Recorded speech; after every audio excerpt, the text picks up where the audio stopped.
Hello बच्चों, let's read the question. The question says calculate the kinetic energies of protons whose momenta are 0.10, 1.0 and 10 giga electron volt per c, where c is the velocity of light. So question में यहाँ पर proton के लिए momentum की value given है, हमें उसकी kinetic energies को बताना है क्या होगा. सॉल्व करेंगे इस प्रॉब्लम को, नोट डाउन करेंगे हम अपने पहला की कॉन्सेप्ट. तो लिखते हैं की कॉन्सेप्ट. तो जो काइनेटिक एनर्जी का फार्मूला हो तो वो हम नोट डाउन करेंगे. Kinetic energy of proton is given as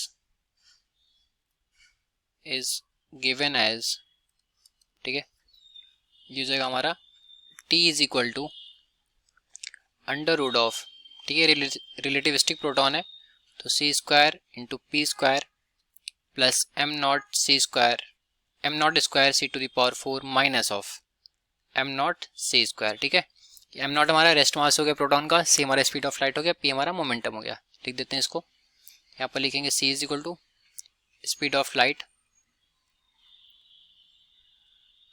that is equal to 3 into 10 to the power 8 metre per second.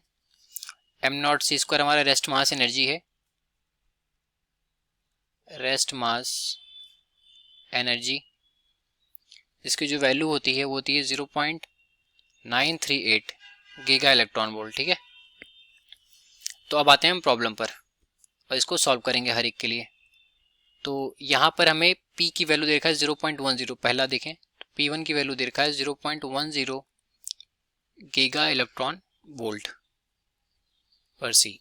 तो इसकी वैल्यू को डालेंगे तो T इज इक्वल टू हो जाएगा हमारा c square into p square, तो that is 3 into 10 to the power 8 का होल स्क्वायर, पी स्क्वायर हो जाएगा हमारा 0.10 का होल स्क्वायर.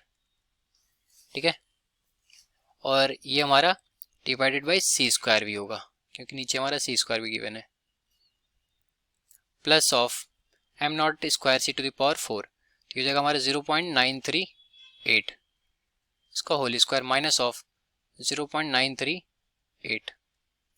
ठीक है, इसको सॉल्व करेंगे तो सॉल्व करने के बाद जो काइनेटिक एनर्जी हमारी पहली निकल करके आएगी T1 इज इक्वल टू, यह आ जाएगा हमारा 5.3 into 10 to the power minus 3 giga electron volt. ठीक है, पहला T1 आ गया.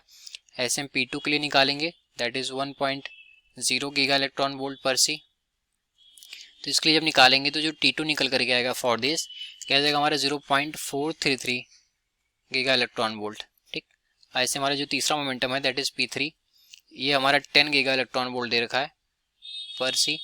तो इसके लिए T3 की वैल्यू निकालेंगे तो ये आएगा हमारा यहाँ से T3 की वैल्यू, ये आ जाएगी हमारी कितनी 9.106.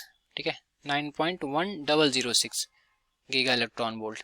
ठीक, तो हम देख रहे हैं कि जैसे जैसे हमारा मोमेंटम यहाँ पर बढ़ रहा है वैसे वैसे हमारा जो काइनेटिक एनर्जी है वो भी बढ़ता जा रहा है. ठीक है, तो ये रहे हमारे इस क्वेश्चन के correct solution. I hope you understood well. Thank you.